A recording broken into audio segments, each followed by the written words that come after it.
Good afternoon, everyone. A very warm welcome to the 66th lecture of the Urban Workshop series between CSH, Centre de Sciences Humaines, and CPR, Center for Policy Research.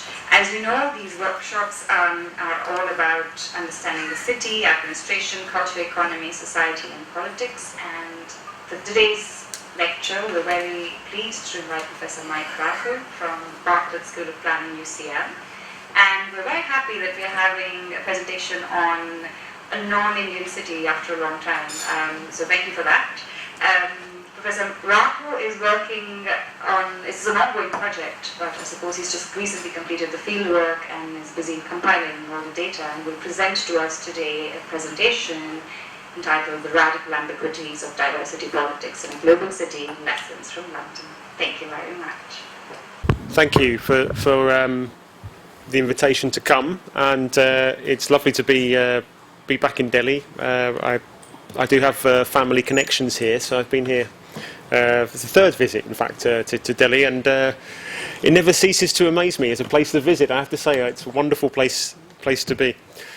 What I thought I would talk about today, given the interests of the centre and given the urgency, I think, with which these sorts of issues are being discussed in Europe, I thought I'd talk a little bit about some work I've been doing on what is called diversity politics in the British context and in a wider European context. And I've named the paper The Radical Ambiguities of Diversity Policy in a Global City. And I guess part of what I want to do today is to firstly deconstruct this really. Firstly, talk a little bit about what is meant by radical ambiguities in policy thinking. Secondly, and most importantly, I think, to deconstruct what is meant by a diversity politics in a city like London and within the politics of European cities more broadly.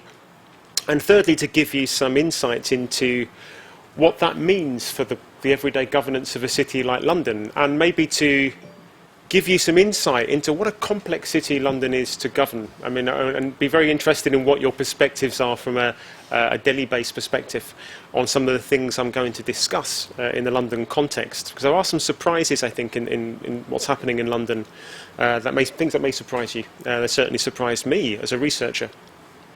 What I'm reporting back on is the first stage of a major European project where we are looking at 14 cities across Europe. For some reason, one of them is in Canada, but that's a different story. That's the European funding model. One of them is Toronto. So 13 cities in Europe and one in Canada. And we're looking at debates about how diversity is thought about, how it is imagined, how it is constructed by policymakers, how it is thought about by citizens within those cities, but primarily how it is then governed and managed by policymakers. And that really is the focus of the work. And what's so exciting about this project, from my perspective, is that it's well funded, which means that there's a lot of research data being produced. As I said, we have 14 partners. It's a big project, €6.5 million in total. We have 10 work packages, which are different packages of research work that each partner is doing in their different cities. So it's a wonderful opportunity to develop some comparative methodologies and to develop some comparative data. And I'm happy to talk a lot more about some of that comparison later. There is a web page, if you're interested, which is there with free publications from what we've been doing in all of the cities, if you're interested in following these things up. Our job at UCL is partly to help manage the project, but primarily we are the researchers who are working on the London case. And we do actually think, in fact, we're sure about this, that we have one of the most interesting case studies of all in the London case. It is a fantastic city to be looking at issues around diversity, governance, management, and broader debates about what it is that makes a contemporary city what it is, which London, I think, is leading many discussions on. More specifically, we are going to do some direct comparisons between London and Paris, which is one of the other partners, and some of the other cities in the network, particularly in the Netherlands, places like Rotterdam, and also in Germany, where I think there's a lot of interesting comparisons to be made. What I want to do in this presentation, though, as I've already suggested from the title, is to think a little bit about the London case. We're trying to frame the work in relation to some of the writings around what we might call radical ambiguities that face urban policymakers. And I'm going to try and deconstruct what I mean by that during the talk. I'm going to explore the emergence and prevalence of diversity as a governmental construct. I'm going to particularly use the work of Michael Keith and his work around multiculturalism and the governance of cities, where he talks a lot about the ways in which one should develop a framework that explores narratives and representations of diversity. And I'm going to think a bit more about that. And then I'll give you some empirical findings from the first stage of the work.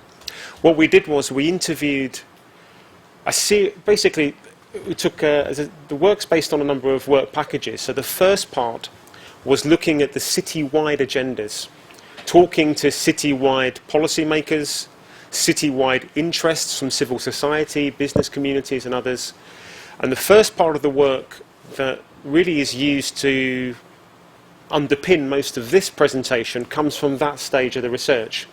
Since then, we've also gone down into depth and spoken to lots of people living in one part of London, an area called Haringey in northeast London, which is a very diverse neighbourhood. But there's nowhere in London that is not. We'll come to that point later. But it's a very diverse area. And we've been doing a lot of interviews with people about living in a diverse city. But I'm not going to focus so much on that today because that research has only just finished. We literally finished it last week. I'm going to focus much more on the first part of the research, which is about the governance of London as a city and the metropolitan scale. Because the person on the left here, the Mayor of London, Boris Johnson, who's a very famous figure in the British context and I suspect maybe internationally, makes a lot of the fact that London is the world in one city. So London is promoted by many interests within the city, as we'll see, as a place of diversity. Diversity has become almost the key paradox, really, of a term which, of course, implies division and difference, but it's used to frame London as a place that is therefore inclusive because it is so diverse and different. So there's an interesting set of potential tensions within that. But certainly the way in which the policymakers would love London to be put forward is the idea of a world in one city. And we're going to come back to what this means in a bit. But what I want to do first is focus on some of the framing for our research and what it is that we're developing here. And we would argue that the notion of diversity is one of many notions that can be understood through a framework of being a radically ambiguous term, or thinking about radical ambiguities. And what we mean by that is developing the work of people like Jacques Rancière, Slavoj Žižek and others, who've written a lot about the rise of what Rancière famously called millennial thinking, or the idea that we're moving into a new future, a new millennium, of which diversity is a key part. A lot of the writing and thinking from policymakers, academics, think tanks and others in Western Europe in the 1990s and into the early 2000s was of a very positive story, of diversity being something which was the future. The world was becoming more cosmopolitan, more globalized. We were moving into a new era in which diversity would be embraced, in which old-fashioned things like racism or divisions between people would almost magically disappear as economies grew more rapidly, as people learnt to live together positively, as we lived in a multicultural environment. Now, it's very easy to exaggerate some of those things, but Rancière in some of his writing, I think, picks on some of these beautifully, looks at some of these issues very, very well, I think, and the ways in which policymakers, people like Tony Blair and others at the time, were using this kind of millennial language about a future in a very positive way, that diversity was a very positive thing. And what people like Žižek have argued is that policymaking in many cities like London and elsewhere is riven by an ambiguity here. On the one hand, the idea that in fact these things are very positive, that these things are all about promoting economic growth, that economic growth and the expansion of well-being within cities can be promoted positively by policymakers and supported. At the same time, though, they had the dilemma about trying to promote growth that is also going to maintain social order, cohesion and legitimacy. And diversity, it is argued, we argue in this paper, is one framing that is used to try to overcome some of the potential tensions between, on the one hand, promoting new forms of growth, new forms of economic development, and on the other hand, making sure that that form of development is something that is broadly legitimate, broadly accepted, and is politically sustained and maintained in terms of ordering. and using the language of diversity, we were going to argue here, supports perhaps a global city agenda in a way in London, and seems politically to mitigate some of its more negative effects potentially. Because you argue that diversity is a good thing, that London's growth is a good thing, that expansion is a good thing. And as a good thing, you overcome the potential tensions of division that this growth creates, and some of the social and economic problems that might emerge from a growing, globally driven city. I'm going to give some examples of that later on to explain how I think that works, and how it tries to work.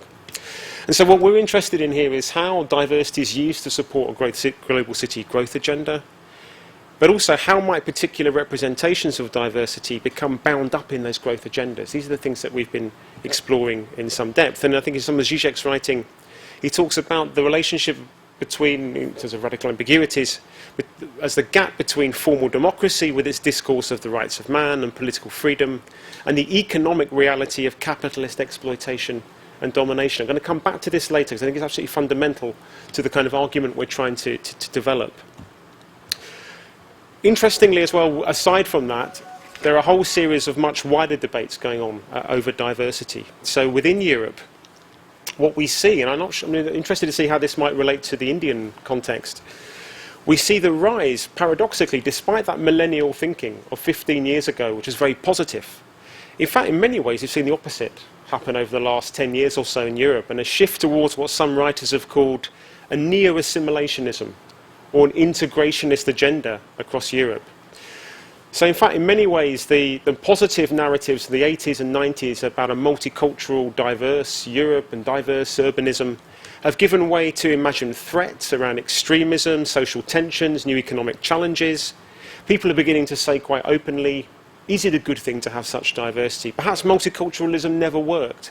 Perhaps what we need is more assimilationism, where those who come to Western European cities act more like us and less like themselves. This kind of language has become much more mainstream. In the 1990s, that kind of language in many European cities was not used so much, or that's not true everywhere. But now it's being used much more openly, people would argue. There's a growing focus then on integrationism. We found in our research that the weight of history is very important in this European project we've been doing. I won't talk so much about that here, but just little things like, for example, in Eastern Europe, there's of course a lot of history of Russianification of societies and movements under Soviet bloc times. And a lot of these tensions that emerge from that are beginning to re-emerge in debates about diversity and openness and so on. It's very interesting things happening there. But there are also tensions between different scales. What some people have said is happening, that in cities we have more pragmatic approaches because it's mainly in cities that you find the highest levels of social and cultural diversity. Therefore, urban managers in our research across Europe have argued consistently that they are more pragmatic. You can't be too ideological about these things, it said. We are pragmatic. We deal with the pragmatism of governing diverse cities. I'm going to come back to that specifically in relation to London, because it's a very, very important argument that's used. We're arguing in our research that there's a difference between that and then national or even European level discourses, which are becoming much more aggressively anti the idea of diversity in some ways. We've got this very interesting tension in Europe between different scales of politics, different interests in different groups. And I'm going to try and show how that happens, how that works out in the London context during the talk. The context is one in Europe of certainly a mainstreaming of the more negative dimensions of the debate, I would argue. Certainly around things like global order, Je suis Charlie, and then what happened in Paris and what happened in Copenhagen as well, with shootings and so on. Of course, it's always been a part of urban policy and urban governance to think about social ordering and the relationships between difference and ordering. Think back to the Watts riots in the US in the 1960s, or what happened in London in the early 1980s, where there were big riots primarily based around debates over race and racial difference, and then the way in which that spilt over into social and economic inequality and political marginalisation. In London in 2005, the bombings on the London Underground brought to the fore again debates about community tensions, about order, about security, quite a negative discourse really of diversity then that followed it. Angela Merkel famously in 2010 decided to come out and say that the idea of a multicultural Europe was finished. The idea of multiculturalism in countries like Germany was dead, to use her language. And this was then reflected by people like David Cameron, who sort of tends to follow whatever he's told by certain other people, I think.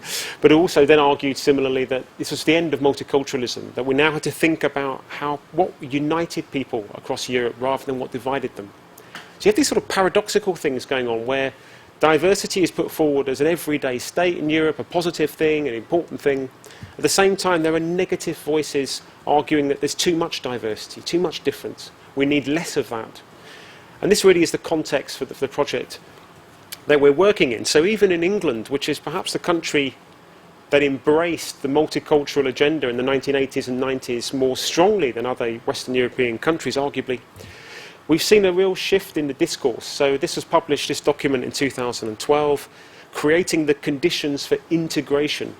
Quite an aggressive language. It's a very interesting document to look at, published by the British government, which argues that what is required in England, in English cities in particular, is a new type of assimilationism. What we need is the UK government arguing that we need to establish common ground, to use their language, and a clear sense of shared aspirations and values which focuses on what we have in common rather than our differences. Quite an anti-multicultural agenda being put forward very explicitly in government policy. And that's then backed up by a narrative of so-called British values that are underpinned by both opportunities to succeed and a strong sense of personal and social responsibility to the society that has made that success possible.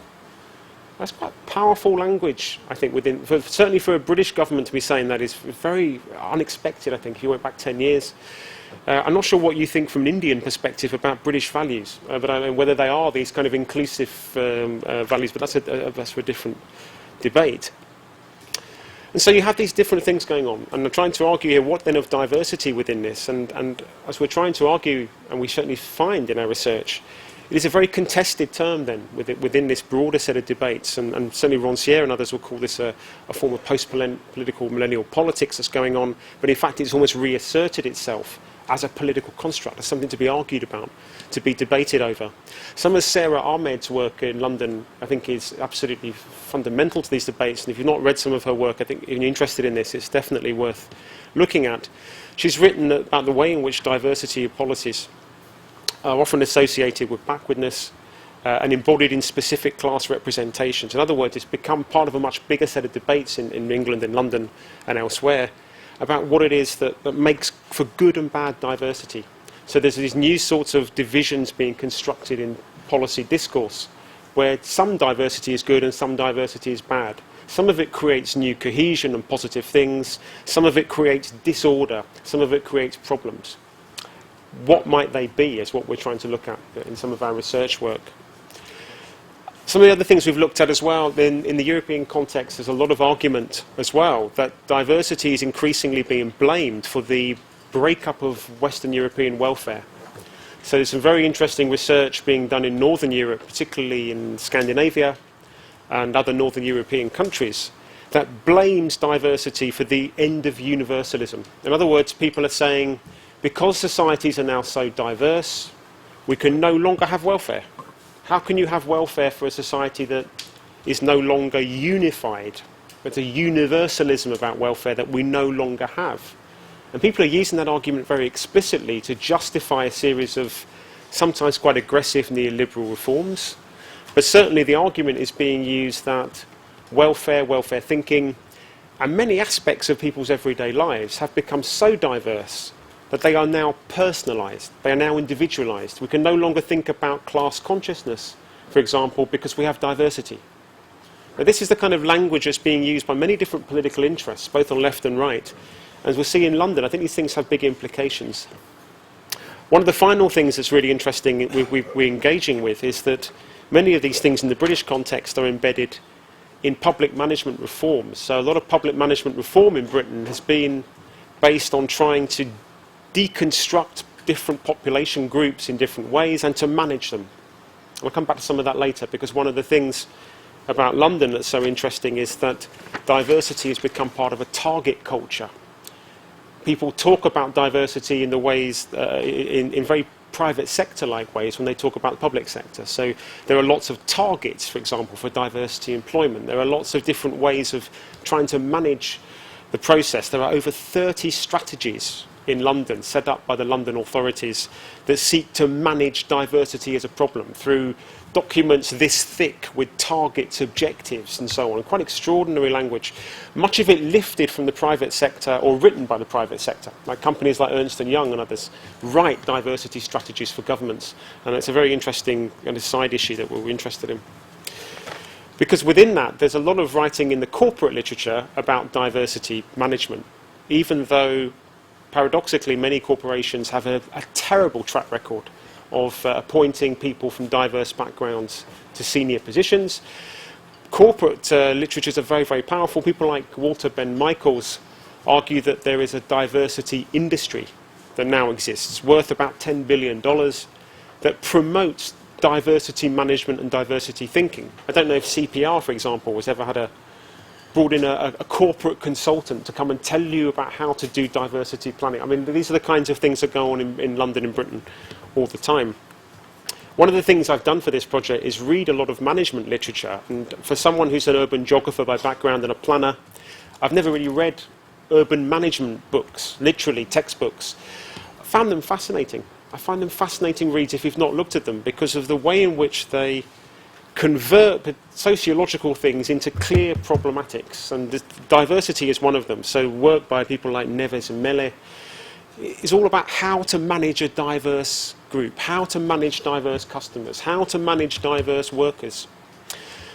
There's a lot of writing in that management literature that argues that as a company or as a public sector body, if you can better understand your market, you will be more successful.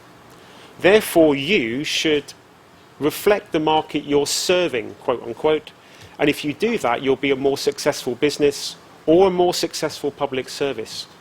So, for example, in London, the police service, the Metropolitan Police, now have explicit targets, and the targets of recruitment are ones that are taken from the census, and those targets are set up, and the Metropolitan Police, it's argued, like a corporation reflecting its market, as a public corporation, it should reflect the market of London. In other words, it should be made up of exactly the same percentages of people that London's population is constructed by. These actually are some positive elements. I'm sounding quite critical on my tone, but there are some positive things to this. But within the management literature, it's very clear. If your business is more focused around attracting talent, the supply side advantage will be very strong. In other words, you attract the right talented people. They could be very diverse. They should be very diverse, so that's positive. If you can reflect your market through the diversity of your workers, for example, you might employ more Indian staff who speak languages that people in India speak, that might make your company more competitive in India. And so this kind of language is being used, and then not only is it a language, it's actually a way of thinking being used and then being transplanted to the public sector. And this is how public sector should work. Companies like PricewaterhouseCoopers and others, as so many of you will know, have these programs about encouraging diversity in public and private sector that organisations have bought into. Ernst & Young and others have this very, very clear, fascinating things to read, these documents, if you're interested. What's interesting is that there's a backlash, and so people like Walter Ben Michaels, writing about this in the American context, argued very explicitly, famously in 2008, that we should never use the word diversity, that the word diversity is itself a problem, that it's a corporate construct, that it's a construct of fairy tale policymakers. And in fact, he would argue that projects that attempt to promote diversity actually end up creating more inequality. And what Michaels argues is that in fact the language of diversity is used to shield or to mask the fact that under contemporary forms of capitalism there is more diversity, yes, but it's actually socio-economic diversity. It's old-fashioned exploitation difference between different groups. And yet we now talk about that through the less politically charged language of diversity. Okay, there's a lot of difference in London, that's a good thing. Yes, there are some people not doing so well and other people doing well, but that's a positive thing. It adds to the diverse vibrancy of this city, rather than seeing that as a core political problem to be dealt with through political intervention. Certainly that's what Michaels argues very passionately. And John Clark and Janet Newman argue, I think brilliantly in some of their work, that it seems a very strange intellectual choice to abstract increasing ethnic diversity from other social changes taking place in northern societies over the past few decades, and there is, I think, some power in that. Having just been given a project of €6.5 million to look at this, we're part of that problem, actually, and we are, I think, and get a lot of criticism for it. So those who are against the term diversity see it as a cultural construct that deflects attention away from the structures of inequality generated by capitalism. Is it a coincidence, they argue, that the term has co-evolved with growing inequalities? Right? It's one of those very Blairite, positive, post-political terms that seems to have co-evolved with some real hard inequality growth, as we'll see in the London case. I'm going to use the work of Michael Keith to try to cut through some of this. That's a wider context. I wanted to just give you a bit of background about some of those debates going on in Britain and Western Europe. How we're trying to use Keith's work to get at what's happening in London, and I'll turn to for the last 20-25 minutes, is that to use some of his work on after the cosmopolitanism. I think it's fantastic writing, in which Keith argues that what you should do analytically in looking through a particular construct, such as diversity, is to think of the three different ways in which it's used in the governance arrangements and vocabularies of cities. And he argues that what you need to do is firstly focus on the specific vocabularies that are used to frame narratives, imaginations, and policy interventions. We're applying all these to diversity. I'll come back to you in a minute. Secondly, you should identify the technologies of representation that present pictures of diversity. Just for example, in the British context, the census in Britain asks you to put down your own ethnic identity, right? White, British, Indian, whatever you want to be. In France, that's not allowed. It's illegal to have that kind of deconstruction in the census. So one of the interesting things you might think about is how is diversity represented? What kinds of technologies are used to represent what diversity is? As we'll see in London, this is very important. And thirdly, what are the connections between those representations and the spatialities of everyday living in a diverse city? These are the sorts of things one should be engaging with, and this is what we've been trying to do. And on top of all of that, final point I'm going to make before talking about London is that in the Western European context, and this may also be true here, places such as India and Delhi, urban policymakers are faced with particular challenges because it's in cities that you have the greatest juxtaposition of different types of diversity, as we'll see in a minute.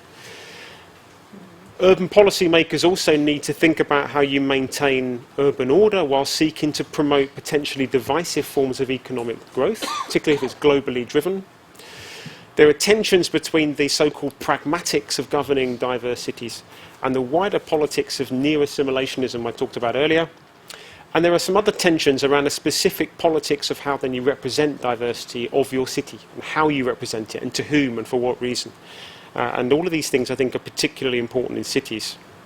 They particularly relate to planning because we would argue, being a planner, that it's in fact in the planning of cities that you see the core interface between these different representations of something like diversity and quite concrete outcomes. So it's not just a word game. These things really matter for the ways in which cities develop and change in a very concrete way. Some wonderful writing, if you're interested, I'd put it here just for reference, by Fincher and Iveson, who argue that if you're thinking about diversity planning in cities, one needs to think a little bit about three different things. Firstly, the types of space of recognition that exist. In other words, how do we recognize diversity? What kinds of spaces of encounter are there in a city in which different diverse groups encounter or don't encounter one another? And then there are questions around that of redistribution that we might also want to think about. So all of these things are kind of coming together in how we're trying to approach the London case. So a lot of issues there. I've just thrown a lot of things at you, but I want to give you a sense that the issues that we're looking at here, they're really important. In fact, I would argue that in many ways they're almost at the base of many of the contemporary discussions in Western Europe about what Western European cities are in a very existential sense. What are they for? Who are they for? What are they about? And how do you govern, manage them in a way that works, quote unquote, for what it is that you want to achieve? So the core arguments I'm going to make about London, before I give you the evidence, it's always the best way to start, is that firstly, there are three different arguments here. Firstly, diversity representations in London, the London case, are used to try to overcome ambiguities in policy objectives. That's going to be the first argument I'm making. Secondly, we're going to argue that what we see in London is the promotion at the London level of a very pragmatic, what some people have called pragmatism or instrumentalism in policy frameworks. In other words, diversity is something that you promote and use and think about in a very instrumental way in governance terms, in a very pragmatic way. Not in an ideological way, although I think it is ideological, but certainly they would argue it's not. It's all very pragmatic. It's all about making things work. It's all about getting the best out of London's diversity, to put it in the kind of language that people told us in the interviews. Thirdly, we're going to argue that there are clear absences in the use of diversity narratives. There are a lot of things that are not discussed in relation to diversity within these framings. And one of the things that I think is most interesting in our research, particularly in a comparative sense, is that London was said by almost every single interviewee that we spoke to. They said the same thing. London is different. London is a city that works. London is the city of diversity. It works really well. We don't see diversity as a problem, we see it as a positive.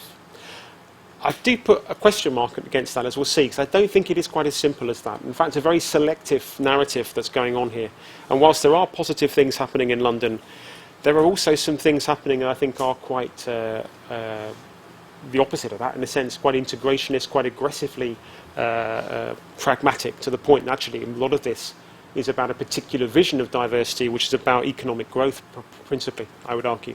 But we'll see that, and we'll see if you agree with the end of that when I argue it. Just a little bit of background to London. People like Steve Vertevec, the German sociologist, argue that London is what he calls a super diverse city. We prefer the term hyper diverse. Certainly by Western European standards, it is remarkable, London's demographics. They really are remarkable. Whether they are by Delhi standards, I don't know, but certainly by London standards.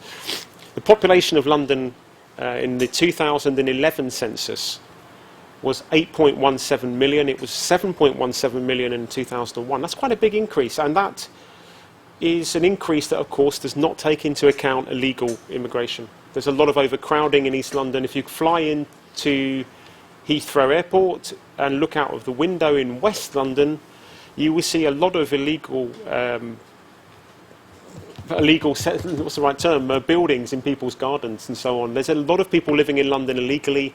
The London Water, the companies at Thames Water that runs the water system and sewage system in London, think that there's probably another 500,000 people in London, given the amount of sewage the city produces. But they're not legally registered. The thing is, you may think by Delhi standards that's not a huge number. By Western European standards it is, because of the resources involved. 1 million people in a Western European city like London involves an enormous resource in terms of housing, employment, social services, welfare services. It's a huge planning issue. It's a rise of at least 14% in just 10 years. It also then means that London is a very young population. But what's quite remarkable about the 2011 census was that 2.6 million people living in London out of 8.17 million were registered as being born outside of the United Kingdom. That's a lot. That's a lot of people who were born, like my father, for example, who lives in London, was born in Italy. So there's a lot of people, not just in terms of relative numbers. It's about 35%, I think that's a bit more. But actually, you've got 2.6 million people living in London who were not born in Britain. Now, that is a huge number of people, certainly in the British context. There are over 50 non-indigenous groups with 10,000 plus people in London. Okay? People like the world in one city. Well, this is quite a remarkable statistic. 300 languages are spoken in London as first languages at home. What's fascinating as well about the 2011 census was that 55% of people in London define themselves as not white British. In other words, only 45% of people in London ticked the box that said, I am white and I am British. So 55% of people in London do not see themselves as white British. They may see themselves as, I'm not sure what the term white really means, but white Polish or white European, or they may see themselves, but they do not see themselves as white British. Now, if you're trying to govern this city, these things are both challenges and opportunities, but certainly challenges, I think. There are huge changes happening rapidly within London, massive changes by British standards. And this is where this debate and then about the world in one city comes from. The slide I showed you earlier. Just a few little bits as well from the census. Just to give you some sense of the scale of this. London, for example, is France's 6th biggest city. What we mean by that is that there are so many French people living in London that there are more voters, or French voters living in London than in Bordeaux, Nantes or Strasbourg.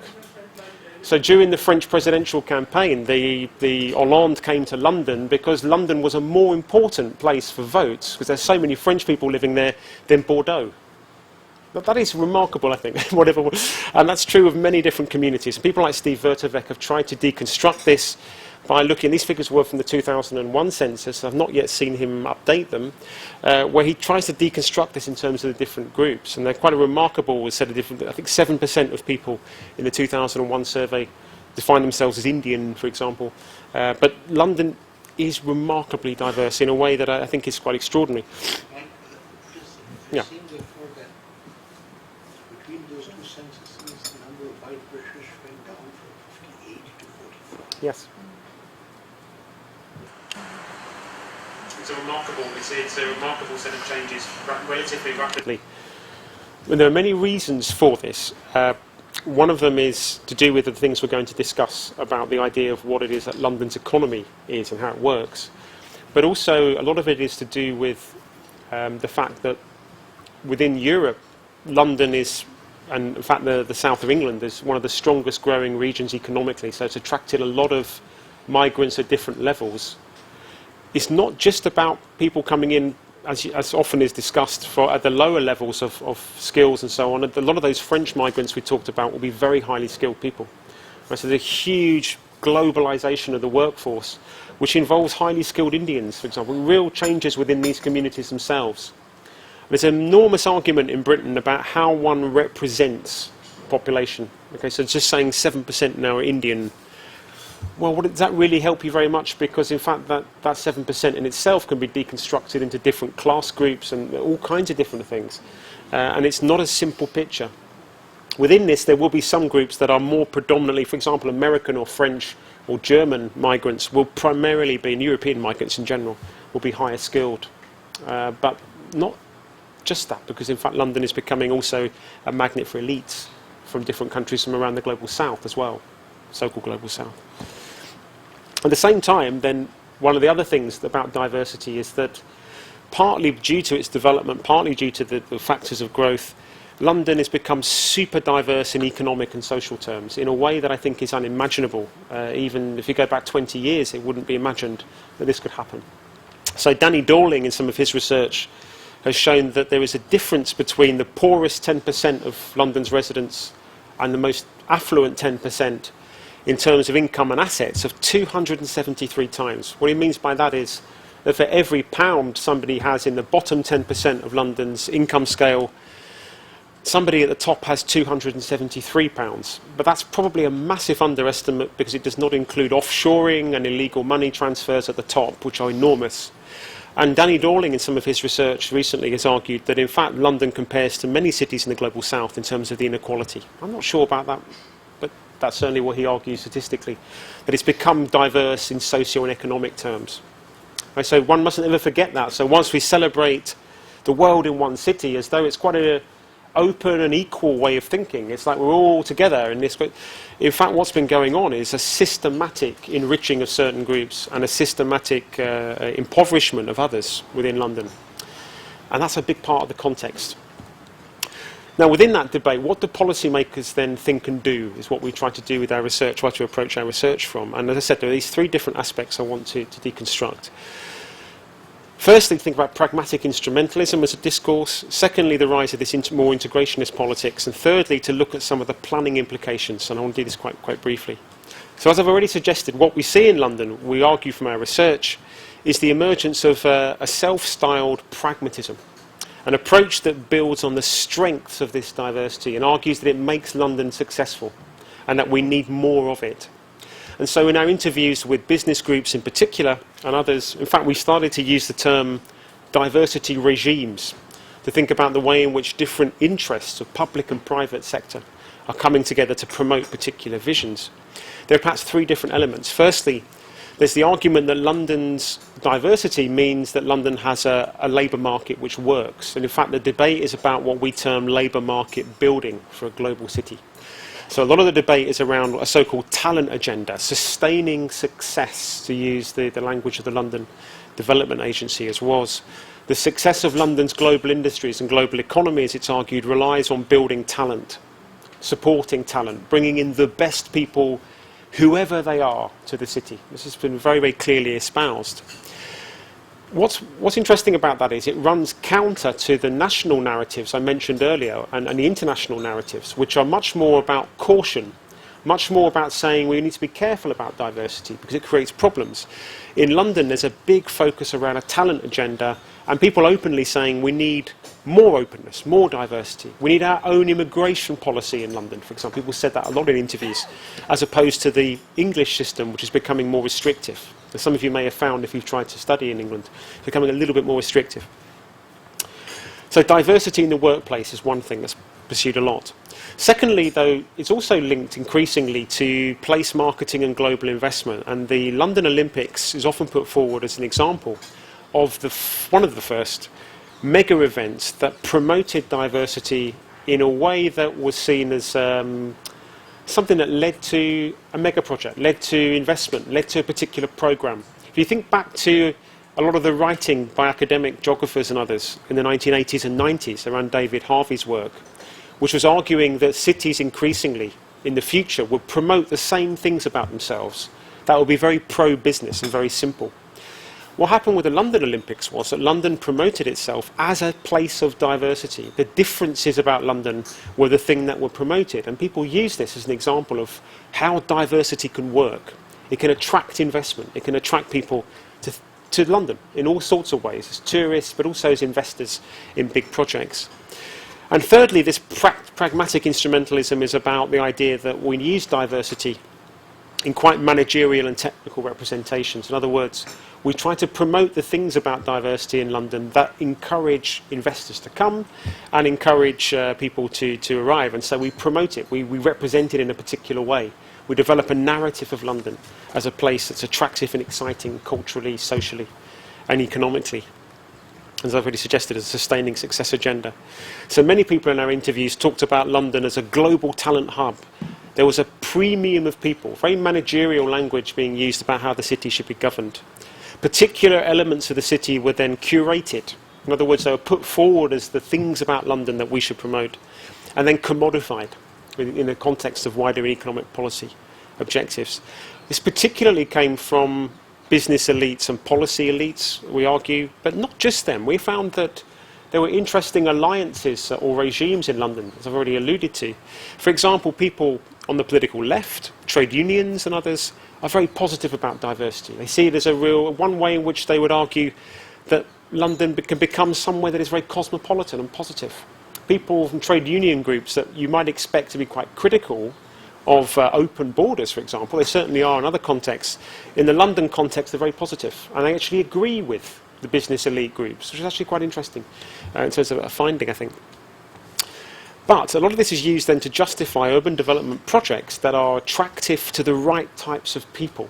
So this does have, as we're going to see in a minute, very material impacts. Because if you're trying to promote a diverse city, you need the right type of development for that city to make it attractive to this talent hub, to the premium of people that you're trying to attract. It's become a core feature of London's place marketing. The boosterist approach, as you can imagine, a specific interest on attracting the headquarters of global firms, mega events, and the London Olympics, as I suggested, put forward already as an example of that. I don't know if you have an organisation called Delhi First. I know you have Mumbai First, because I went to an event that they organised a few years ago, but there's an organisation called London First that represents big business employers in London, and they have been amongst the most vociferous advocates of diversity in London. And if you look through some of their marketing materials, it's a fascinating thing to do. London should be open to talent, open to business. Very, very passionate, very, very powerful grouping of the top investors and the top financiers in London. Quite shadowy, I think, organisations have emerged in London. For example, a group called London and Partners, which is a public-private partnership run by a series of private interests on behalf of the Mayor of London, now promote particular types of investment and development, and diversity and diverse workforces are a key part of what they do. The London Olympics itself was promoted through some fascinating documents and strategies around openness, and I won't go through the details of that because I want to move on. Just within that context then, London promotes this narrative, and in policy terms it tends to mean a series of smaller scale interventions. We found a lot of voluntarist programs. There's, for example, a program called Diversity Works for London. All of this is happening in a context of government cutbacks in London, what are quite staggering. And I don't want to go into the details of this, but at the same time you have a very aggressive neoliberal agenda from central government, which is cutting government spending in London by about 33% in the context of those bigger challenges we've already discussed. And again, diversity needs to be seen within that context, we would argue. Secondly, and I'm moving on the one hand, you've got that very positive pragmatic instrumentalism. Well, it's certainly used in very positive ways, the language of diversity. But we also found that, in fact, there's also within this quite an aggressive set of divisions and divisiveness emerging as well. And the idea that London is different, we would argue, to other places is a bit of a problem. So despite the positive rhetoric, there are very selective narratives and representations being used. There's a clear difference between what Sarah Ahmed in her writing calls willing and unwilling migrants. The idea that some migrants are willing to buy into this agenda for what London should be, but there are unwilling migrants who simply won't buy into this vision, and we must therefore do things to stop them. In other words, there are very good and bad forms of diversity within these new agendas. Even amongst the most positive voices, there is no open door agenda, but a very selective argument about what it is that supports global city ambitions in London. I think this is actually very important. The Mayor of London, in his 2020 vision to create the greatest city on earth, openly says things like, well, London would benefit from an immigration policy to attract the brightest and the best to London, but keep out those who have no intention of making a contribution. Actually quite incredibly divisive language, yet framed in a kind of normal language of globalisation and London's wonderful diversity. Quite aggressive language that's also emerging. We found that in our research, that people were using this language quite casually and not seeing its kind of negative implications. People would say things like, well, we need to think about Londoners and how we build on the bonds that unite us rather than differences. And we've got quite a lot of evidence in the paper that we've written which shows that there's quite a lot of aggressive politics within this as well. And a series of strategies and programmes around London enriched, equal life chances for all, that are trying to manage the process, trying to think about how you get the best from diversity and not the worst. I've gone through that very quickly, but I just want to come on to the final thing, which is what are some of the material impacts of this, and then I'll conclude. Because what's interesting about this to us as planners and in some of the work we're doing at UCL around the political economy of London more broadly, is that these progressive agendas are being tied up with diversity. So diversity is seen as a good thing. In the London plan and the planning arrangements for London, you will see a whole series of discourses about why diversity is a positive. The language of mixed communities, that planning should create sustainable places of encounter. But what we're seeing in London is that as part of the rhetoric and part of the language and part of the strategy to encourage investment in the city, the reality is a very weakened planning system that is facilitating mega investment projects and big property developments fueled by international investors.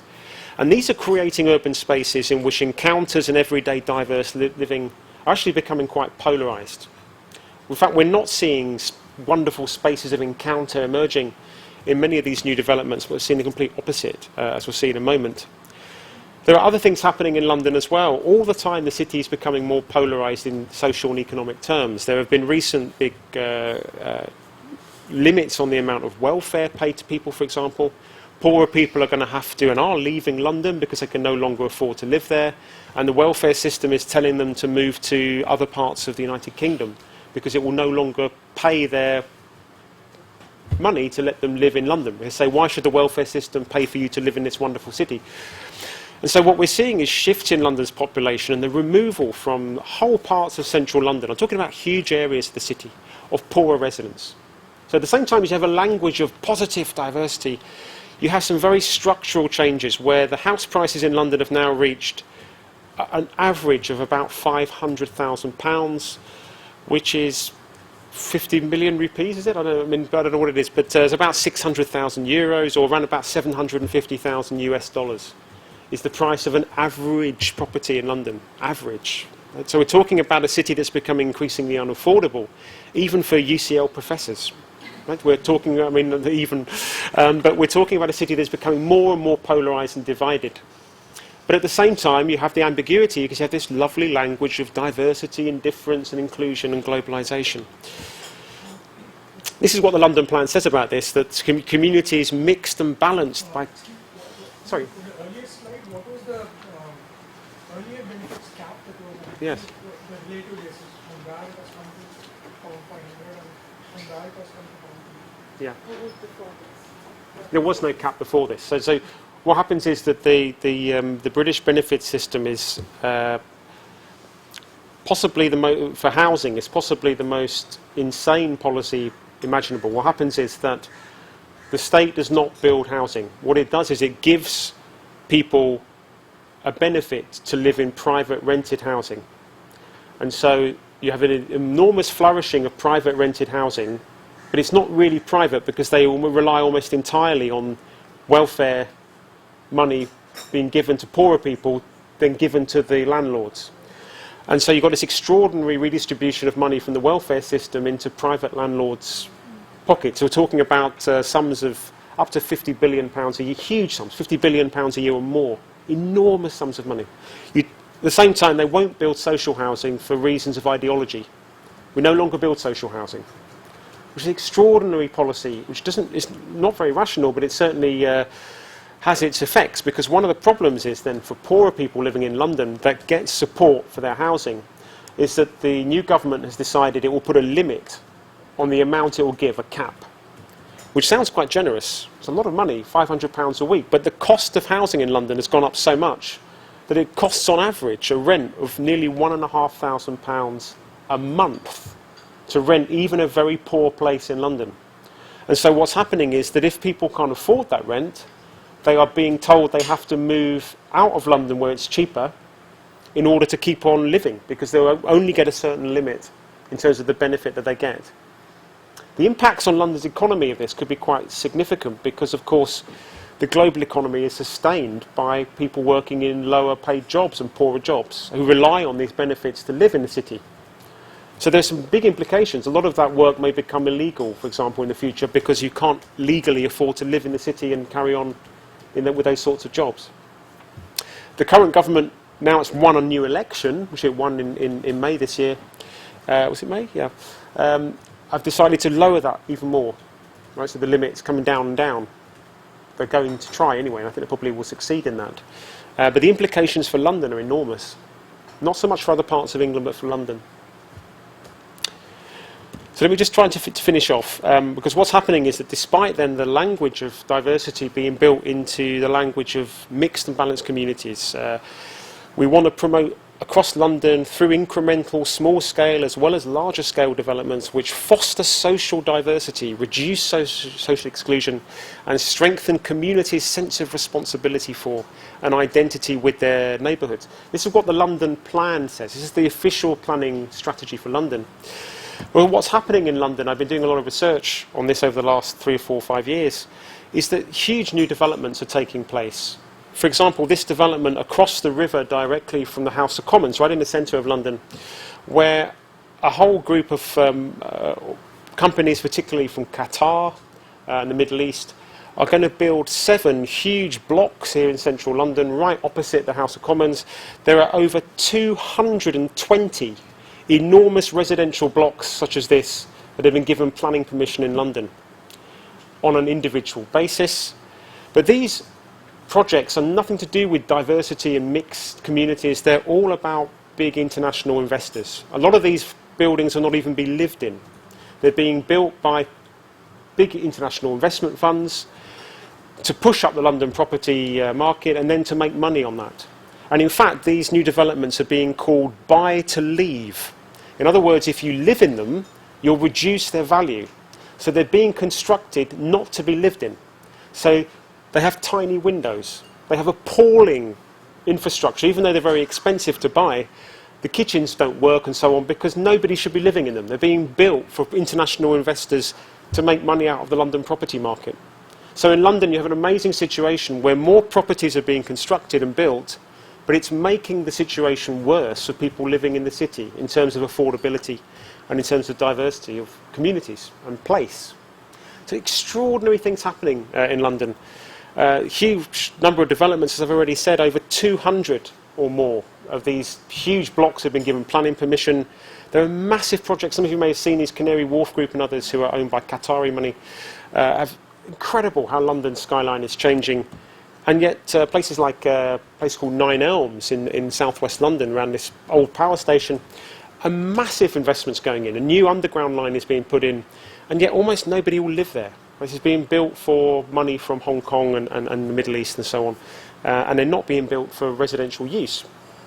Fascinatingly, within these new developments as well, property developers are telling us that a lot of the international investors, they blame them, are coming in and don't want to live next door to people who are poorer. So in a lot of these new developments going up, you find that there are poor gates. In other words, there are certain entrances for people who might be living in poorer housing on the estates, and doors for richer people because they don't want to be in a diverse place with other people who are poorer.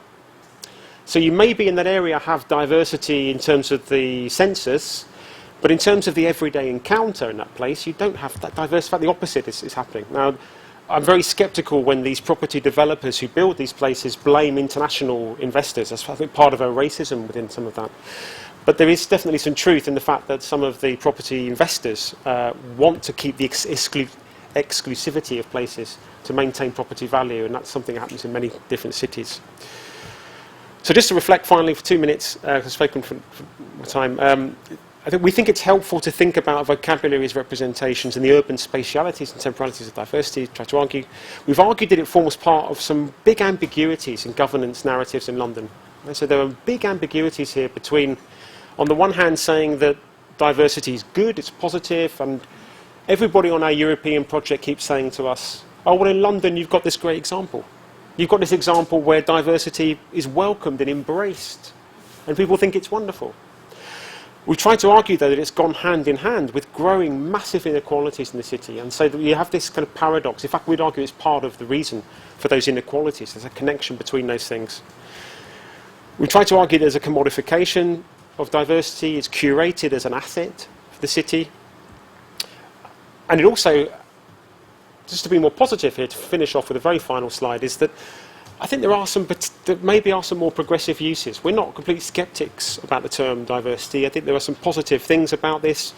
There's some positive things about living in London as a city where some of our respondents in our detailed research in neighbourhoods in London have argued about what they call a banal diversity. It's an everyday part of living in London. It's living with other people of different types. And there's a positiveness about that, which I think is in sociological terms, is to be embraced. I think it's a positive thing.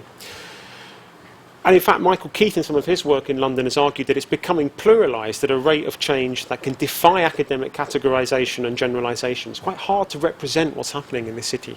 We're trying to make some sense of it here, but it's not easy. So we would argue that diversity needs to be understood alongside other processes of change, other political projects. What does it mean? How is it given form and substance is what it is that we've tried to do in this presentation. Okay, thank you.